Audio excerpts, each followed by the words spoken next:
Okay, help me welcome this morning Steve Maloney. With his talk, Think About Freedom. All right.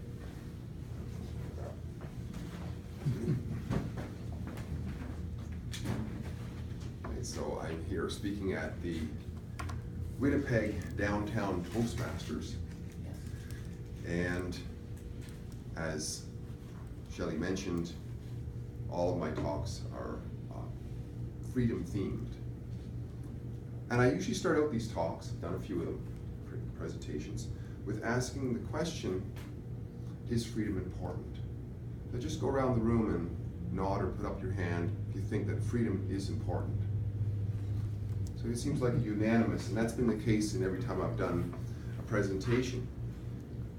And in this case, in this particular presentation, I want to ask if anybody's got an idea that comes to mind when you think about freedom. Anything that just comes from, even a word or two words that come to mind. Anybody got something? Think of choices. Choices. Free to be. Free to be. Make your own decisions. Make your own decisions. I guess we've just gone through some elections and the freedom to vote. Freedom to vote. So we all have our own interpretation, our own expression of freedom. Today I want to share with you some thoughts that come to mind to me when I think about freedom. When I'm walking, I think a lot about freedom. I think about certain things that kind of develops into a philosophy as I go along. The first thing I ask myself is, I have like three main questions here. The first one that I dwell on sometimes is freedom a right? And when I ask the question of right, I mean in terms of what we often think of in terms of rights in society. Some kind of an entitlement, shall we say. I ask myself that question a lot, and I realize that it probably isn't. Because if something's an entitlement, that means if I'm entitled to this, then you can't take it from me. Nobody can take it from me.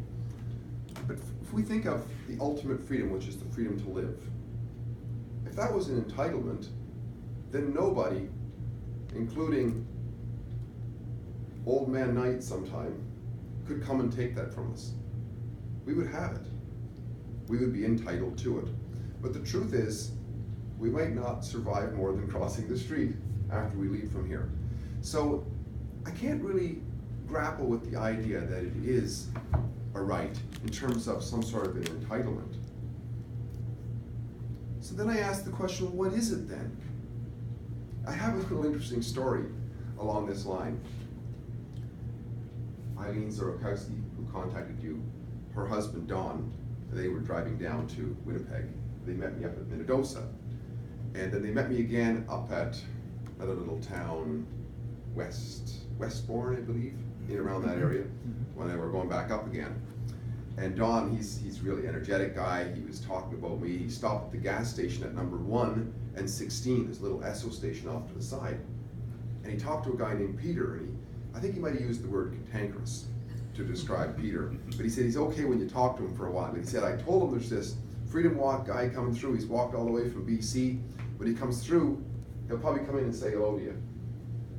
When I got to the corner, I saw it across the highway, go in there, and right away there's Peter, and he says, you're that guy who's walking across Canada, aren't you?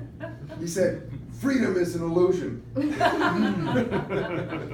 So he had a definition for it. He went on to explain how he knew somebody who worked all of his life, and the moment he retired, he died. He said, what kind of freedom is that? There's no such thing. So everybody has their interpretation of it. And it's truly, we can't say that freedom is something like this. We can empirically discover what it is. We can send that to a laboratory that tell it what it is. But it's hard for us to send freedom to a laboratory and say, yeah, that's freedom. So it's more of an idea. It's a concept. It's like a state of mind. It's what we interpret it as. And to me, almost more than anything, freedom is a responsibility. If it's to be used in a productive philosophical way. Because, for example, if I just say I have the freedom to do whatever I want, I can go over to your house and steal your lawnmower. Well, that doesn't make any sense, because now that means that it's okay for you to come and steal my lawnmower. So the responsibility built into what limits our freedom is, where am I infringing on your freedoms now? So it's bounded by that. And that, I think, comes out of responsibility. There are more aspects of it, but that's as far as I've got so far on it, really. Except that in coming back to the question, is it a right? I realize it's not that, but it's got to be something similar to that. So this brings up the third point, which is that I think it's more important to frame freedom, the idea of freedom, in terms of a preference rather than a right or something that's granted to us. It's a preference. And how this actually came to me is, as I'm walking along, I see animals all over the place. I see deer in the field. I see geese sitting on their nests, badgers, blue herons, swallows, and none of them want to be close to me. None of them want to let me pet them. They all want to run away from me because it seems like I'm a threat to their security and their freedom. They prefer that I not be close to them. They run away far enough, and then they turn around and look at me, because now they feel safe from a distance. But it seems like it's their preference not to be close to me, not a right. Because the truth is, if I was a hunter and I had a gun, I could shoot one of those deer, and it would no longer have the freedom to go where it wanted to. But it wouldn't want to be shot. In conclusion then, I would say that when I think about freedom, I don't any longer think of it as a right so much. I more think of it as, what is my responsibility towards myself and others with regards to freedom?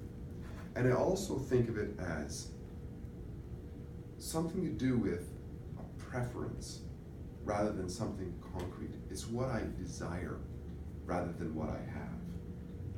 Always, because there's always limits to it. In a nutshell then, this is what I think about freedom. Okay.